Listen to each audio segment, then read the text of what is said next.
Hello everyone, आज मैं आप सबके लिए मालती जोशी द्वारा रचित कहानी सन्नाटा लेकर आई हूँ। बहुत ही प्यारी कहानी है दोस्तों। अगर अब तक आपने मेरे चैनल को प्यारी प्यारी कहानियों के लिए सब्सक्राइब नहीं किया है तो झट से सब्सक्राइब कर दीजिए और बगल का बेल आइकन भी ज़रूर प्रेस कर दीजिए ताकि मेरी प्यारी प्यारी कहानियाँ, नए नए लेखकों की कहानियाँ आप तक बड़े ही आसानी से पहुँच सके। तो चलिए ज़्यादा समय न बिताते हुए कहानी शुरू करते हैं।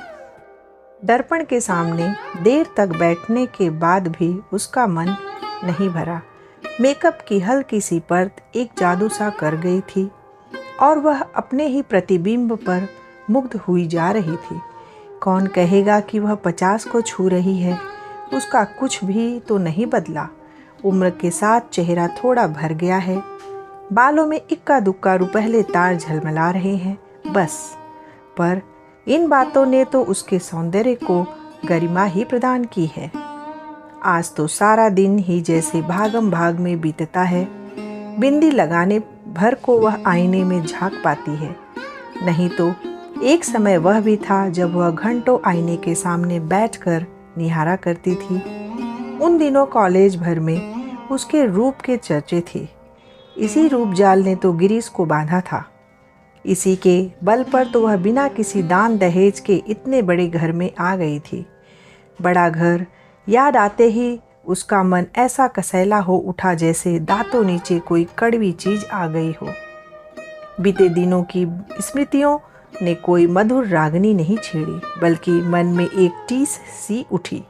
वह एक झटके के साथ उठी और कपड़ों की अलमारी के सामने जाकर खड़ी हो गई। बेकार की बातों से वह इस समय अपना अच्छा भला मूड बिगाड़ना नहीं चाहती थी। साड़ी का चुनाव वाकई एक समस्या थी। अपनी रोजमर्रा की साड़ियों की तो उसने झांका भी नहीं। साल दर साल उन्हें ही पहनते वह ऊब चुकी थी। कुछ साड़ियाँ जो समारोहों के लिए खरीदी गई थी, पर हर कपड़ा हर मौके पर खिलता थोड़ी ही है।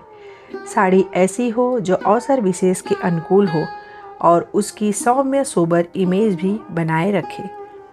कपड़ों को उलट पलट करते हुए उत्तरा को निसी बेतरह याद हो आई।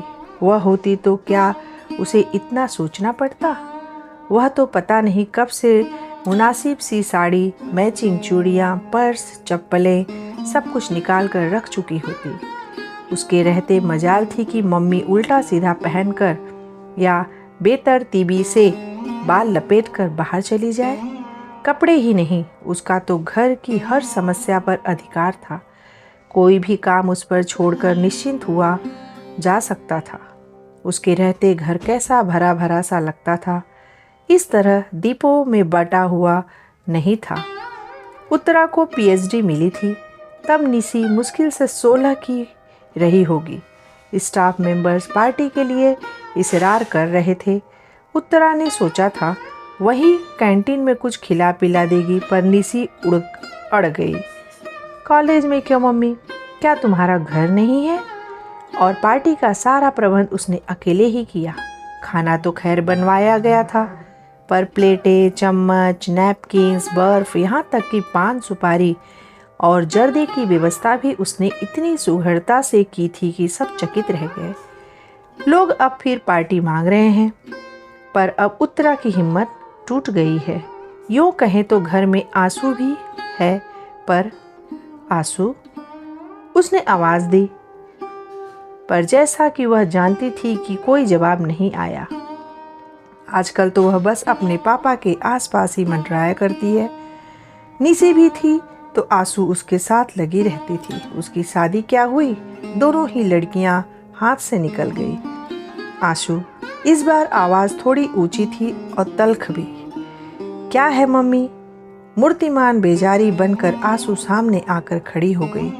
उसके लहजे से उत्तरा का पारा चढ़ गया। वह भूल सी गई कि क्यों बुलाया था। रूखे स्वर में पूछा, तुम अभी तक तैयार नहीं हुई? चलना नहीं है क्या? तब आंसू ने बोला, कहाँ? ओह, आज आपका फंक्शन है ना। सॉरी मम्मी, मेरा जाना नहीं हो सकेगा। तब उत्तरा ने बोला, क्यों? पापा को बुखार है? कोई नई बात नहीं है। नहीं न सही, पर ऐसी स्थिति में उन्हें अकेला तो नहीं छोड़ा जा सकता। इस तरह से आंसू ने जवाब दिया। 2 घंटे महादेव उसके पास बैठ जा सकते हैं। सो तो है, पर मम्मी वह सारी साहित्यिक बातें होंगी, मेरी समझ में तो कुछ आएगा नहीं, वैसे ही बोर हो जाऊंगी। इस तरह से आंसू ने जवाब दिया। ठीक है, उत्तरा ने विषय समाप्त करते हुए कहा। आंसू जैसे प्रतीक्षा कर रही थी, तुरंत पलटकर चल दी। उत्तरा देर तक उसे देखती रही। इन दिनों वह एकदम अपनी माँ की प्रकृति सी बनती जा रही है, पर मन से कितनी दूर फीक गई है। इसके विपरीत निसी एकदम अपने पापा पर गई है, पर बचपन से ही वह मम्मी की बेटी रही है। पिछले दिनों से तो वह बेटी से भी ज़्यादा सखी बन गई थी। कोई भी बात उससे निसंकोच कहकर वह हल्का हो लेती थी। निसी बड़ी बहन की तरह से सांत्वना देती, धीरज बंधाती, कभी कभी तो उसका पक्ष लेकर पापा से भिड़ भी जाती थी। शादी होते ही लड़कियां कितना बदल जाती हैं, सारी माया ममता पता नहीं कहाँ खो जाती है। अब तो बस निखिल और मंटू, निसी की दुनिया इन दोनों में सिमट कर रह गई है। मम्मी दोबारा अपनी बेजारी जताते हुए आंसू सामने खड़ी हो गई थी। वो लोग आ गए हैं। अरे 4 बज गए क्या? उसने चौंक कर घड़ी देखी। आंसू उन्हें बिठाओ, पानी वानी पिलाओ, मैं बस आ रही हूँ। अपने को आखिरी बार आईने में देखने के लिए वह मुड़ी तो उसमें आंसू का खिंचा खिंचा सा चेहरा ही परिलक्षित हुआ। उत्तरा जल भून कर रह गई। मेरे मेहमानों को 1 गिलास पानी पिलाने में इसका जान जाती है। पापा के लिए हर आधा घंटे बाद चाय बनाते समय इसके हाथ नहीं थकते। वह बुदबुदाई, पर सारा गुस्सा भीतर ही भीतर पी गई। इस समय वह अपना मन एकदम प्रसन्न रखना चाहती थी। हेलो एवरीबॉडी, उसने बहुत खुशनुमा अंदाज में कहते हुए हॉल में प्रवेश किया। वह वहाँ सतीश मेहता अकेला बैठा अखबार पढ़ रहा था। सामने ट्रे में पानी से भरा गिलास अनछुआ रखा था। चलो, उसने कहा। बाय ऑल मीन्स मैडम, कहते हुए वह खड़ा हो गया, पर एकदम ठिठक गया। अंकल नहीं चलेंगे? दरवाजे तक पहुंच गई थी उत्तरा, पर देखा कि सतीश अभी वहीं खड़ा है। उत्तरा ने जवाब दिया, नहीं, अंकल नहीं चलेंगे, उनकी तबीयत ठीक नहीं है। स्वर को यथासाध्य तल्ख बनाते हुए उसने कहा। फिर आंसू ने कहा। सतीश ने अस्फुट किंतु उत्सुक स्वर में पूछा, नहीं, वह कैसे आ सकती है? उनके पास भी तो कोई चाहिए। वैसे तो मेरा जाना भी मुश्किल ही था, पर तुम लोगों ने इतना बड़ा आयोजन कर रखा है। और यह कहते हुए वह खटाखट सीढ़ियाँ उतरकर गाड़ी के पास जाकर खड़ी हो गई। मेहता को मजबूरन साथ आना ही पड़ा, पर उसके लिए दरवाज़ा खोलते हुए, अपनी सीट पर बैठते हुए और गाड़ी स्टार्ट करते हुए उसकी आंखें बराबर बंद दरवाजे पर, खिड़कियों के पर्दों पर लगी रही, पर उन्हें निराशा ही हाथ लगी। बेचारा सतीश, उत्तरा को उस पर दया हो आई। बेचारा जान छिड़कता है आंसू पर वह लड़की है कि 1 मिनट पापा को आंखों की ओट नहीं करना चाहती। साथ ही नहीं आई न सही, पर गुड लक कहने दरवाजे तक तो आ सकती थी। गुस्सा तो उसके पापा पर आता है। ऐसे नाजुक मिजाज है कि हर पल किसी का आंचल थामे रहना चाहते हैं। 5 बहनों में अकेले भाई हैं, खूब लाड प्यार से पाया है। अम्मा जी ने तो एकदम आंख की पुतली की तरह सहेजा है उन्हें। तभी तो यथार्थ की धरती पर पैर रखते ही उनका दम फूल जाता है। जिस बीमारी का आंसू इतना हवा बना रही है, उसकी नब्ज निसी ने खूब पकड़ ली थी। कुछ नहीं मम्मी, यह सब जॉब सिकनेस है, जिम्मेदारियों से भागने के बहाने। इन्हें सारे झंझटों से मुक्ति दे दीजिए, फिर देखिए इन्हें कुछ नहीं होगा। बात एकदम सही थी। चाहे बिजली का बिल भरना हो, या हाउस टैक्स, बच्चों का एडमिशन करवाना हो, या खेत से गेहूं लदवाना हो, गिरीश को कल्पना से ही बुखार होने लगता था। बुखार न आता तो पीठ अकड़ जाती या सिर दर्द से फटने लगता। बच्चों की हारी बीमारी में भी कभी उनका सहारा न मिला। निसी की सगाई के समय तो वे अस्पताल में ही भर्ती थे। बच्चों की दादी जब तक रही बेटे की बीमारी में घर सिर पर उठा लेती। उनकी इस हाय तौबा में मूल प्रश्न जाने कहाँ बिला जाता। बहू को बार बार कोसती, अकेला आदमी बेचारा कहाँ तक बोझ ढोता फिरेगा, एक लड़का ही अगर हो जाता। यह बात तो कुछ इस अंदाज में कहती मानो बेटा होता तो सीधा झूले से उतरकर बाप का हाथ बटाने पहुंच जाता। अम्मा जी के मृत्यु के बाद तो गिरीश एकदम जैसे निराश्रित हो गए। पहले तो उन्होंने उत्तरा का सहारा लेना चाहा, पर वैसी संवेदनशील सेवा वह कैसे करती, कब करती? आखिर बच्चे भी तो उसी को पालने थे। नौकरी भी अब उसके लिए शौकिया नहीं रही थी, वह जीवन की अनिवार्य आवश्यकता बन गई थी। बड़ा घर का मात्र एक छलावा था। सारे सब्ज बाग दूर के ढोल निकले। वकालत की एक तख्ती जरूर टंग रही थी दरवाजे पर, ताकि कोई यह न कहे कि टिठल्ले हैं, बीवी की कमाई खाते हैं। शेष तो बस उत्तरा ही जानती है या उसका ईश्वर। पत्नी ने निराश होकर अब उन्होंने आंसू का दामन थाम लिया है। उन्हें इस बात का एहसास नहीं है कि इस तरह से वे लड़की को तबाह कर रहे हैं। पता नहीं कैसे उसके मन में यह भय बैठ गया है कि उसकी शादी होते ही पापा एकदम अकेले पड़ जाएंगे। अकेलापन क्या इतना भयानक होता है? आखिर उत्तरा भी तो जी रही है। वह तो बरसों से भीड़ के बीच अकेलापन झेल रही है। उसने तो कभी शिकायत नहीं की। मैडम, सतीश ने बोला। वह जैसे हड़बड़ाकर तंद्रा से जागी। गाड़ी मछली की तरह फिसलती हुई कब कॉलेज पहुंच गई उसे पता ही नहीं चला। पोर्च में उसके कुछ कनिष्ठ सहयोगी और विभाग के छात्र छात्राएं स्वागत के लिए खड़े थे। गाड़ी से उतरते समय उसकी मनःस्थिति बड़ी अजीब सी थी। अपने ही कॉलेज में इस तरह मेहमान बनकर आना उसे अटपटा लग रहा था। वह तो बार बार मना कर रही थी, पर बच्चे नहीं माने। उसका गौरव, उसका सम्मान जैसे सबका हो गया था। इसे वे कैसे व्यर्थ होने देती? यह सब कुछ इतना अनपेक्षित था कि उत्तरा स्वयं हैरान रह गई थी। वर्षों के अध्ययन और परिश्रम के बाद उसने एक भारी भरकम पुस्तक लिख डाली थी, भारतीय नारी की सामाजिक चेतना, उदय और विकास। बड़ी मुश्किल से तो वह प्रकाशक जुटा पाई थी। उसने उस समय बस यही आशा की थी कि शिक्षा मंत्रालय द्वारा खरीद ली जाए गई तो पुस्तक कॉलेज के पुस्तकालयों में पहुंच जाएगी, 4 लोग इसे पढ़ेंगे तो उसका श्रम सार्थक हो जाएगा। पर आश्चर्य, पुस्तक तो अकादमी पुरस्कार जीत लाई। उसे तो सुनकर कानों पर विश्वास ही नहीं हुआ। उसके छात्र जगत में तो आनंद की लहर दौड़ गई।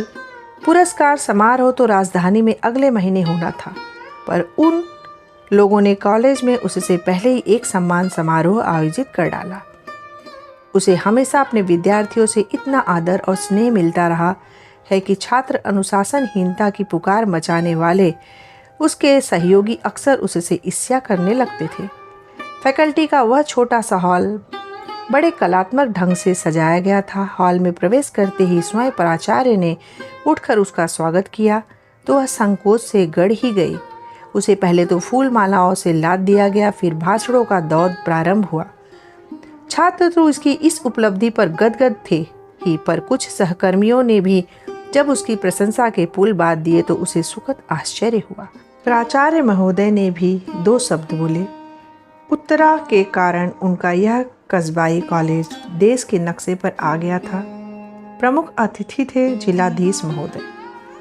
उसे सम्मान का प्रतीक वीणा पाणी की मूर्ति भेंट करते हुए उन्हें भी औपचारिकतावश स्तुति में 2 शब्द कहने ही पड़े।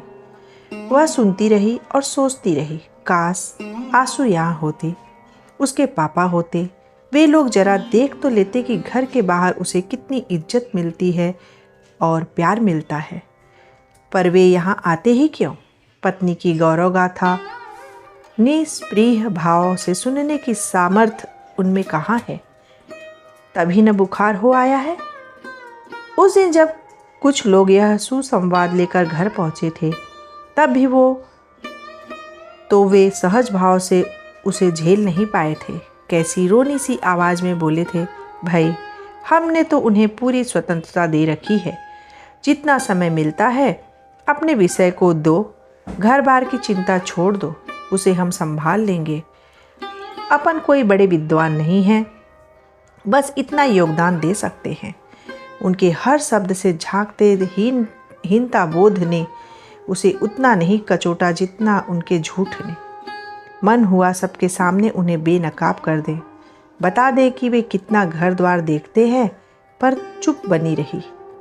कभी कभी सुखी गृहस्थी का नाटक भी कितना जरूरी हो जाता है। इस समय भी वह प्रसंग याद आते ही उसका मन फुफाकार उठा। सम्मान की सारी खुशी, सारा उत्साह ठंडा पड़ गया। रात भर जागकर एक आलेख तैयार किया था, पर बोलने के लिए खड़ी हुई तो एक भी शब्द याद नहीं आया। पहली बार कागज की जरूरत महसूस हुई। सुनने वालों ने समझा बहा विलय हो जाने से उनकी वाणी अवरुद्ध हो गई है, नहीं तो वह साक्षात सरस्वती हैं। लौटते समय आधा दर्जन लोग साथ थे। फूल मालाएं और भेंट सामग्री उन्हीं के हाथ में थी। दरवाज़ा वैसे ही बंद था। चलते समय न तो किसी ने विदा किया था, न वहाँ अब कोई स्वागत पे खड़ा था। अब चलेंगे मैडम, किसी ने कहा तो लगा मन पर हथौड़े की चोट पड़ी है। इतने बड़े हंगामे के बाद ये लोग उसे एकदम अकेला करके चले जाएंगे। कल्पना से ही वह सिहर उठी। ऐसे कैसे चले जाओगे, उसने कहा। एक एक कप चाय कॉफ़ी तो पीते जाओ। और फिर उसने दरवाजे की घंटी जोर से दबा दी, इतने जोर से कि उसकी आवाज़ से सन्नाटे की धज्जियाँ उड़ गई। तो दोस्तों, मालती जोशी द्वारा रचित सन्नाटा ये कहानी आपको कैसी लगी, अपना फीडबैक कमेंट बॉक्स में लिख करके बताइए। और अगर आपने स्टोरी विद किरण चैनल को सब्सक्राइब नहीं किया है तो सब्सक्राइब करके बगल का बेल आइकन जरूर प्रेस कर दीजिए, ताकि मैं इसी तरह से प्यारी प्यारी कहानियाँ आप तक लाती रहूँ और आप कहानी एंजॉय करते रहें। अब मैं अगली वीडियो में प्यारी सी कहानी लेकर के आऊँगी। तब तक के लिए टाटा बाय बाय।